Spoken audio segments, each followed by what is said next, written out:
This is the Time Saved podcast. My name is Xavier Espana, and I'm a participatory defense organizer with Silicon Valley Debug. So participatory defense is a collective of community members, either individuals who are going through their own case or family members who have a loved one who's incarcerated inside, and they are the support system for their loved one. And it's all people who are trying to have the best possible outcome for that case to impact the outcomes of cases and transform the landscape of power in the court system. So I'm here to introduce this really dope conversation with one of our debug organizers, Yolanda Ledesma, and our participatory defense family out in New Orleans, Fox and Rob Rich. Specifically, you're about to hear Fox and Rob discuss clemency in their home state of Louisiana. Back in 2018, Rob received clemency after being incarcerated for over 20 years. He was the only person in Louisiana to receive clemency that year, out of over 2,000 applicants. Rob achieved this due largely in part of his wife Fox pushing and advocating for him the whole time he was incarcerated. As soon as Rob was released, the couple started their participatory defense hub and began to help others going through the court system out there in New Orleans. You'll get to hear the amazing story of how Fox and Rob supported Gloria Dean Williams, Mama Glo, with her clemency in 2022, and how they helped her achieve freedom at the age of 76 after serving 51 years. We hope you enjoy. Collectively, we are Fox and Rob Rich. We work out of the New Orleans hub, PDM NOLA. We are a formerly incarcerated couple. We spent more than 21 years behind bars before receiving clemency in 2018. Probably one of our biggest takeaways that we took away from our prison experience was that to be free is to free others. With that being said, probably about 6 months after I came home, Fox and I started our own ministry, and the first initiative of the ministry is Rich Family Ministries, and our first initiative was PDM New Orleans. We've done so with we thought that it would be the easiest and best way, most effective way that we would be able to reach families that we had left behind, and families that we know that were not only needing but also deserving of help and the same opportunity that our family had been blessed with after 21 years of incarceration. Probably to one of our greatest pieces is just that I know when it comes to participatory defense, we judge the success of our organization by the amount of time that we save, opposed to the amount of time that a person has been sanctioned to serve. To this date, we have saved over 3,300 years of people doing time. And like I said, it is one of our biggest takeaways, because inside of that, we were not only able to free the country's longest serving mother in the form of Gloria Dean Williams. She's affectionately known as Mama Glo.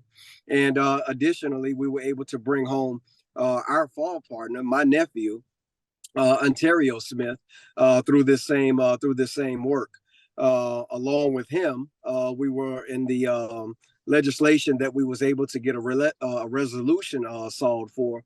Not only gave him the opportunity, but it gave more than 3,000 other families the same opportunities at parole.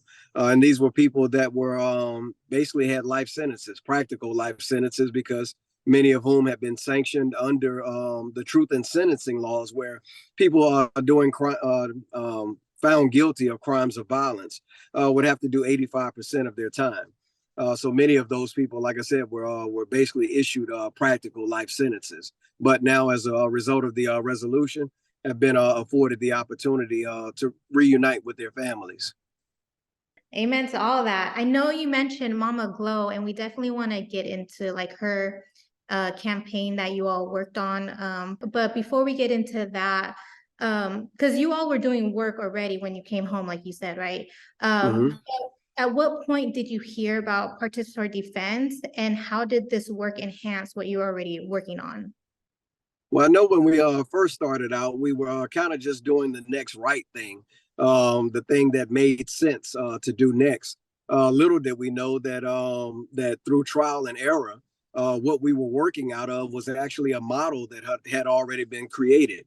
I think Fox had come into contact with participatory defense maybe a couple of years or better before I was relieved from prison.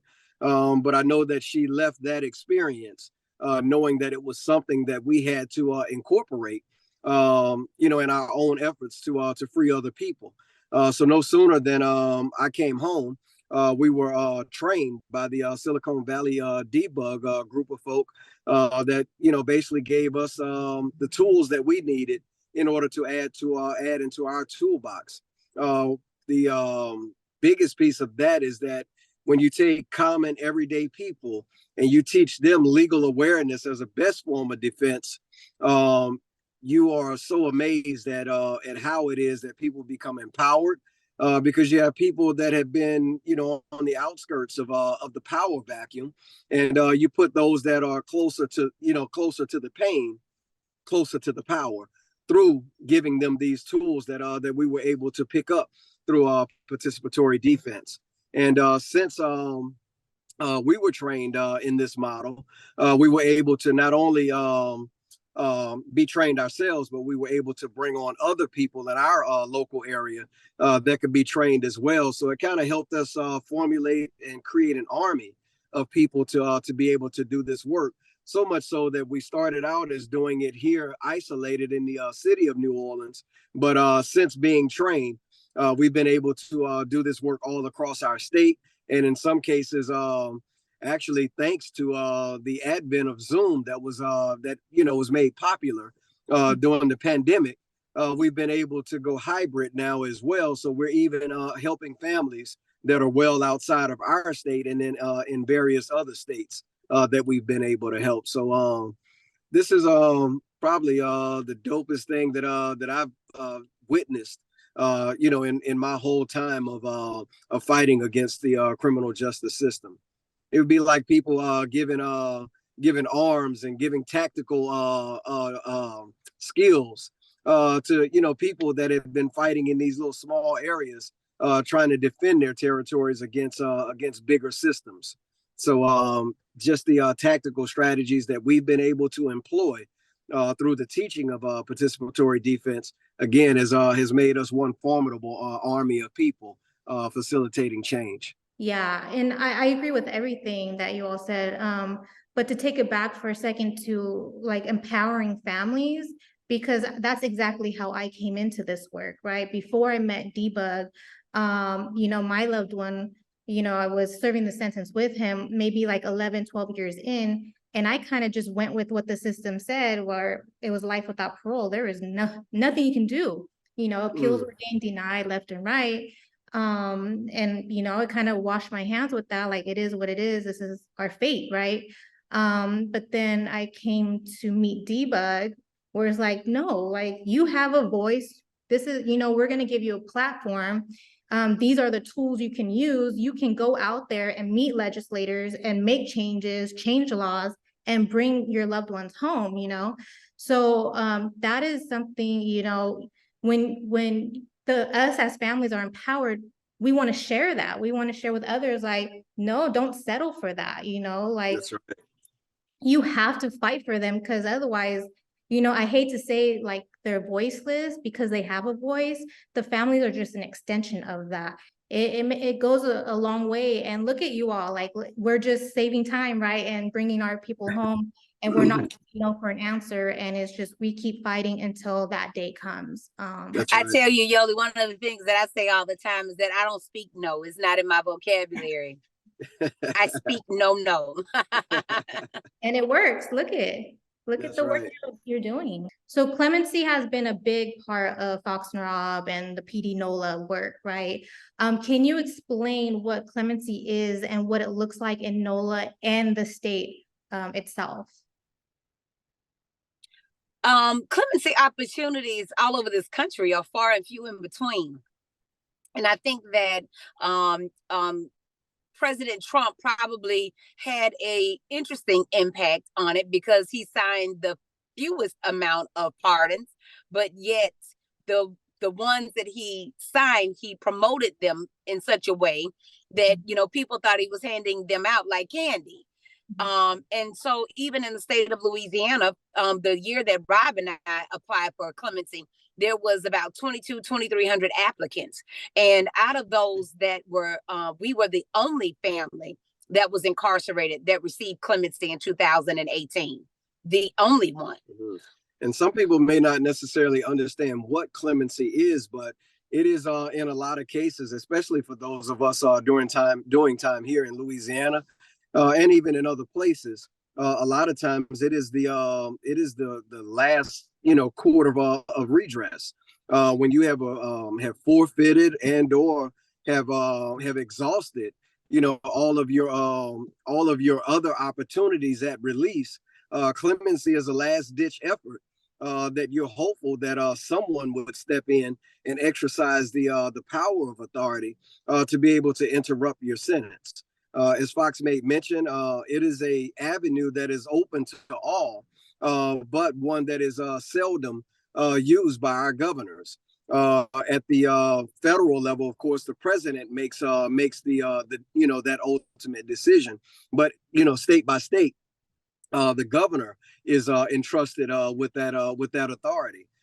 In our particular state, we had a governor that came in that campaigned on criminal justice reform and talked about how he was hopeful to be able to utilize the method of clemency to relieve our prison population. And like most politicians, it sounds good when they mention it, but it left a lot to be desired when you talk about now that he is in his second term at bat, and to date, as a Democratic governor, has signed less pardons than some of his Republican counterparts. As Fox made mention, I think Donald Trump is probably the president that did in fact give the least amount of pardons, but because he has such a big mouth, it seemed as if though he gave out more pardons than anybody. I think that may have been good and bad. Good in the sense that it was at least positive conversations that was happening around the power of clemency, and the fact that that governors as well as presidents could in fact do so. We had lived quite a period of time following what was his name, Horton, Willie Horton, during the Michael Dukakis's attempt at the presidency. Willie Horton had been given a furlough to go out on a leave of absence from his prison sentence, and committed an additional crime while he was out on furlough, and that became such a big to-do in the public. So much so that governors started moving away from clemency because of the Willie Horton situation. And as a result of it, it just kind of became a go-to for governors all across the country that started saying, well, I stay away from clemencies because of the Willie Horton situation, especially when you have governors that have political aspirations at a higher level. They will definitely use that as a scapegoat, as a go-to to be able to avoid something that they have been entrusted to issue and utilize their discretion in doing. And I think when you even have that conversation, one of the things that we have to understand is that fake news is always at play here, because Willie Horton was fake news. Right. His name was not Willie Horton. They picked the name, they took another person's image, put it with that, and used some of the similar circumstances around him, and laid all of that on this gentleman. So much of it was untrue, and then that just became the soundbite that the Bushes used to beat the caucus for the presidency. But if you go and look up Willie Horton, you will learn that all of that was actually fake news. Mm-hmm. And so what we have to do is say, once we recognize that, they hoodwinked us, right? They did it to us again, then we have to say, okay, I don't care anything about that.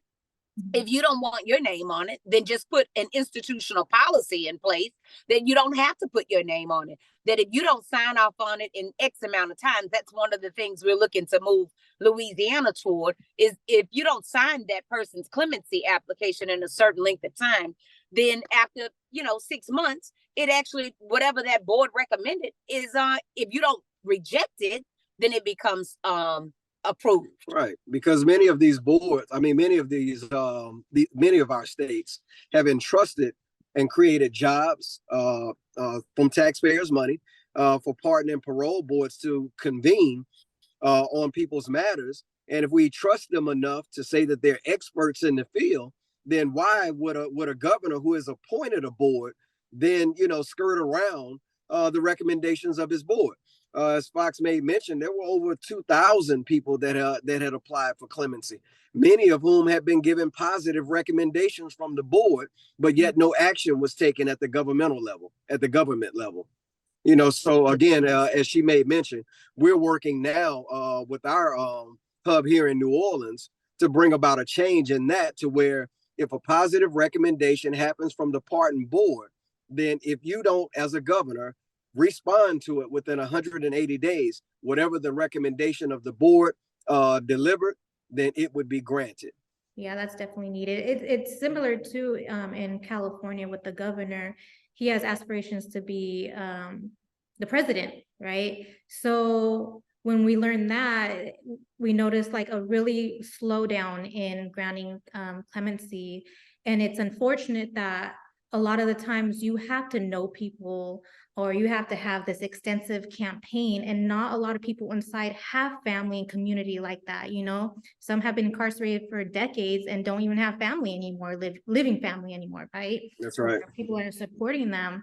So it's unfortunate that it does have to come down to that sometimes, with the pushing it out on media, social media, and trying to get people to advocate on your behalf to the governor. I mean, I don't know if I should give him any credit, but it is good to see that he is granting some life without parole folks, because I mean, they're the only ones who don't have any hope to come home. So I guess I give him that much credit. But we're also, DBUG is also part of the California Clemency Coalition. So we meet on a monthly basis to try to strategize how to push for mass clemencies. And we've been meeting with the governor's staff that is in charge of clemency and pardon. So, I mean, we're getting there, right? But it's just taking time, longer than we want. Okay, so we want to go back to, you mentioned, Rob, about Mama Glo. If you both can share the journey with Mama Glo's clemency campaign with us.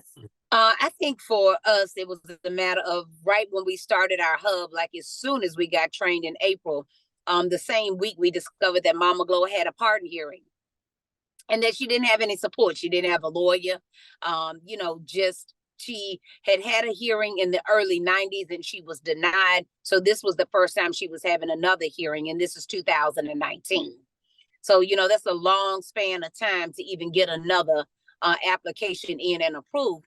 And so we knew that to be free is to free others.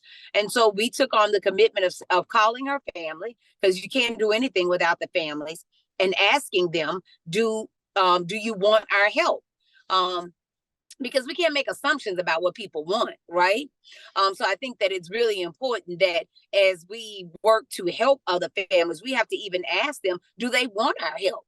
And so, of course, her sister broke down and cried and said, nobody's ever asked us to help us. And we've been she's been gone almost 50 years. Nobody's ever asked us to help us. And so that was April, and July, her hearing was coming up. And so we had to make good on our word. Honestly, Yoli, we took on Mama Glo's matter because we thought it would be an easy win. She had served almost 50 years.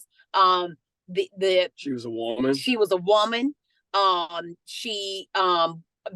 offense, the loss of life in her offense was not at her hands. So she had the least amount of culpability of her two other accomplices. So we honestly, she was 76 years old, I believe. She was the same age my mother was. And so I was just thinking like, wow, just imagine not growing up with my mother, never being able to be with my mother, what that must have been like, because she had 5 children. And so we were determined to say, this has got to be an easy one. This will be a great first win for our hub. We're going to get in here, get this victory. We just finished doing it with Rob. And so it should be nothing for us to go back through and do it for Mama Glo. And that's when we learned that clemency campaigns are like children. Every last one you have is different. Yes. No two children that you have are the same. We have 6 boys, and every last one of those 6 boys, no matter how similar they may be, they are so very different. Even the twins. Even the twins, the paternal twins, they're like total opposites. And so with that, we understood through that process that every clemency campaign is different. And it was not nearly as easy of a task to take on as we had made the assumption that it was going to be. It ended up being July. Her whole family came down. I'm talking about her family showed up for her in a way that it was just unbelievable after 50 years. Yeah. And I'm talking about over 30 family members, 3 generations, even her great nephew, newborn baby was there. So it was really incredible. And on that day, we got a favorable, unanimous recommendation for her. And so we were thinking that it would take no time to get the governor to sign. And little did we know that it was going to take a Damascus Road experience. That is the actual words that we receive when we send members of the clergy to talk to the governor about the possibility of signing Mama Glo's clemency. What a lot of people don't understand is that not every state has a cookie cutter of a process from filling out an application for clemency to the ultimate end result. And with that being said, we have put together a nice social biopack for Mama Glo. We had that included all of the letters of recommendation. We had neutralized the district attorneys in her matter. She had no law enforcement opposition. She had no victim opposition or nothing of the sort. That being said, what a lot of people don't understand is that once you get past the board, getting the governor's signature requires a campaign.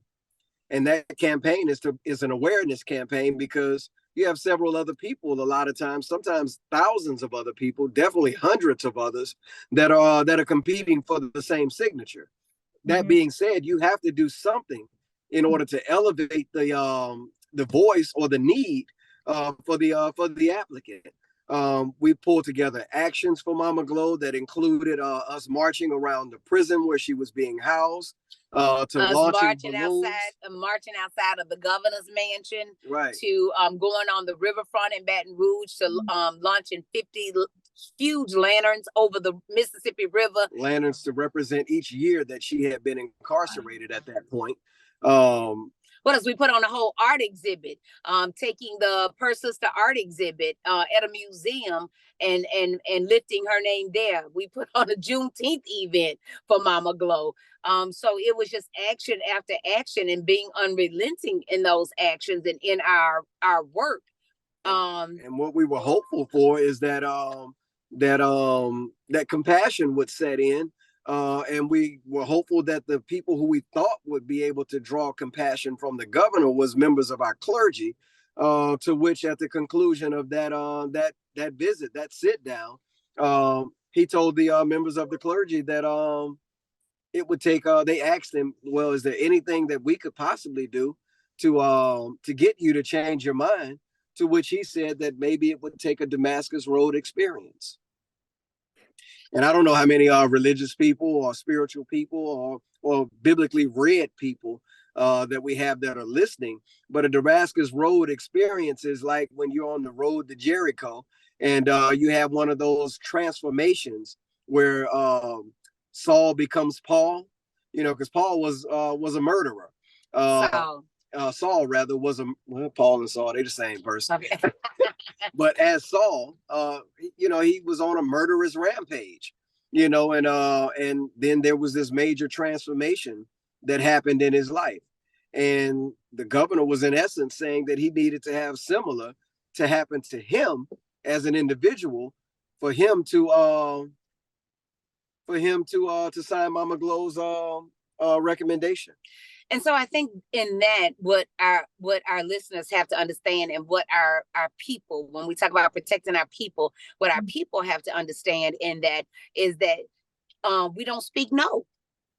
So if the governor says to us, it's going to take sends word that it's going to take a Damascus Road experience, we as people of faith, we who have seen the work of a higher power, we say, okay, well, one Damascus Road experience coming up. Like, I don't know what that's gonna look like, but if that's what you're requesting, we're here for it. We're here for it. Let's go.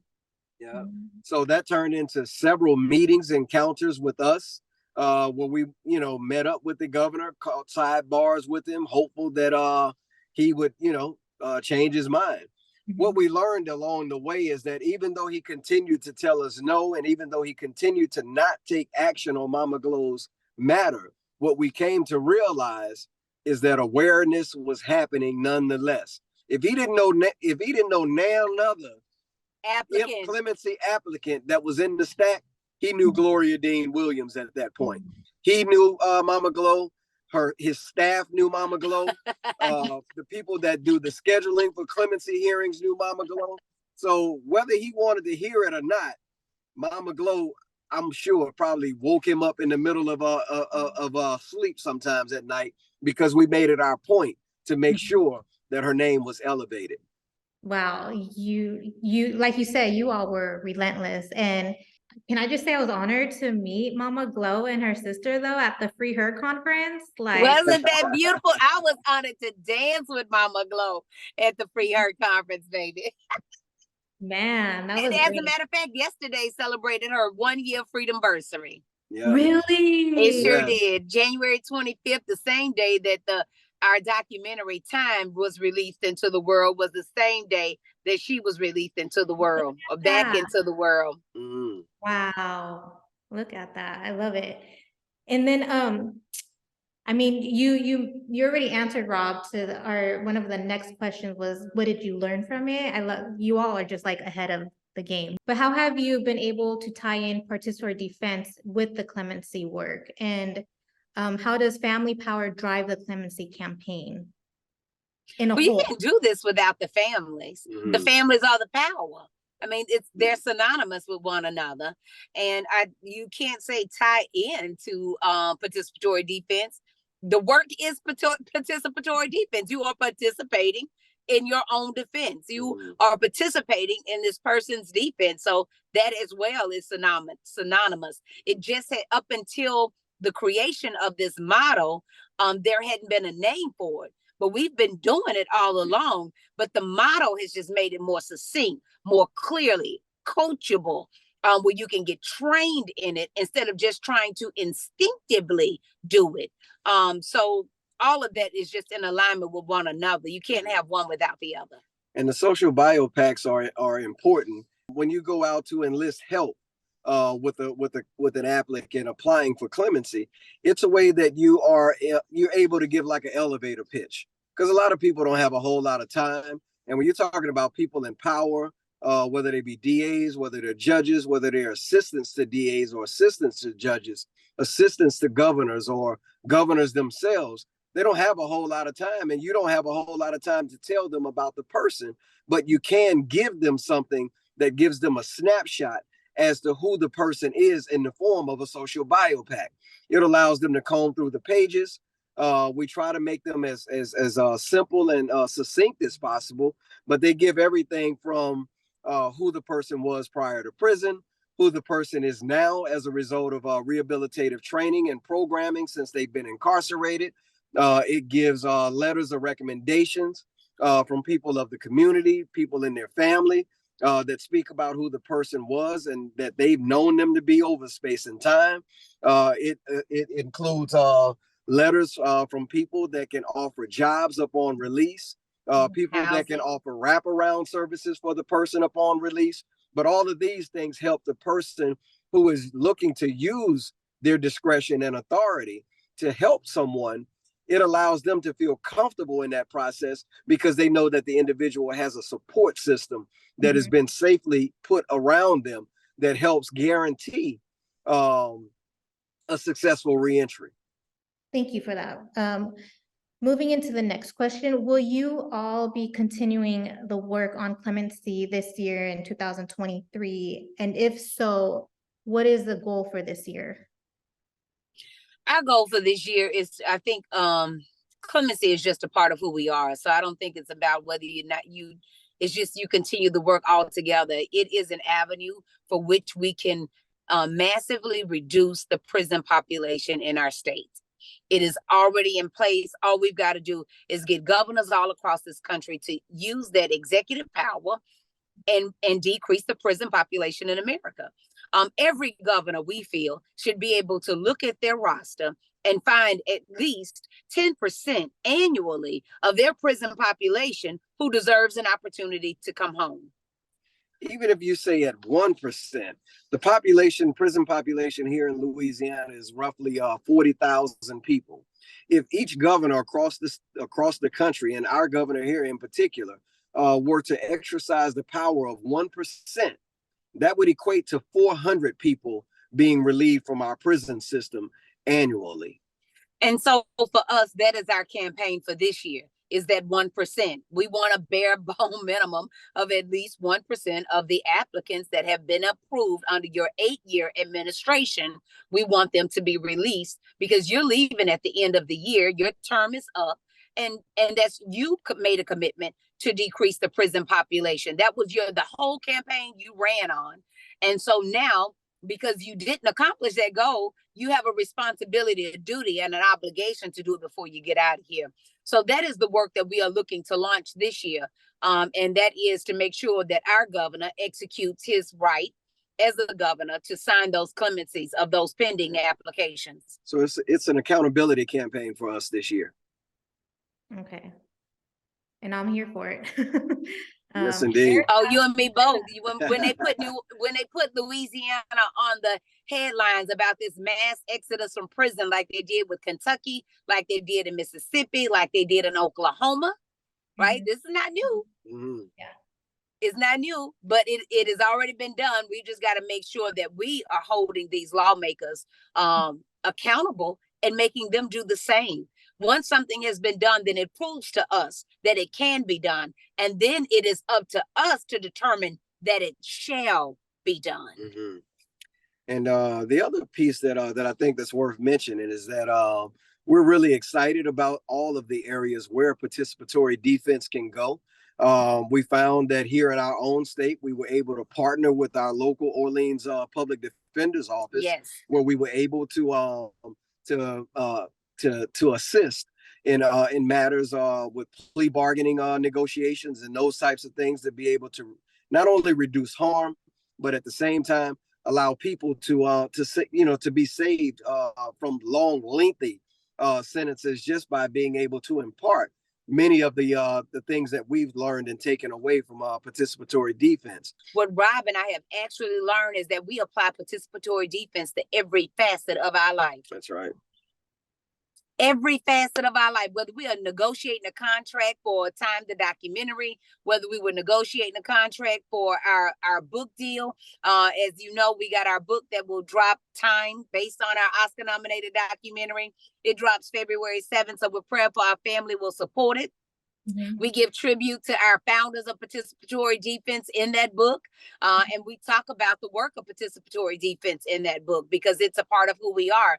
But every facet of our lives, this model can be applied. You've got to participate in your own defense, whether you're fighting for environmental changes, whether you're fighting against a foster care system.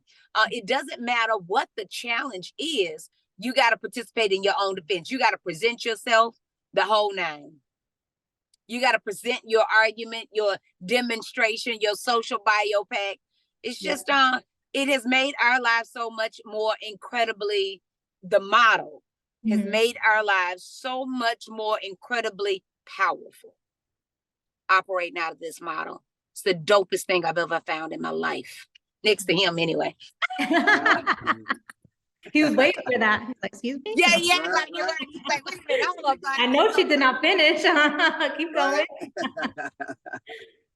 You guys are the truth. I really we appreciate you spending your time with us and talking us through the work you're doing with Clemency and everything. Just like you said, PD is everything. It's just a lifestyle, right? You apply it. It is a lifestyle, yo. Well said. Well said.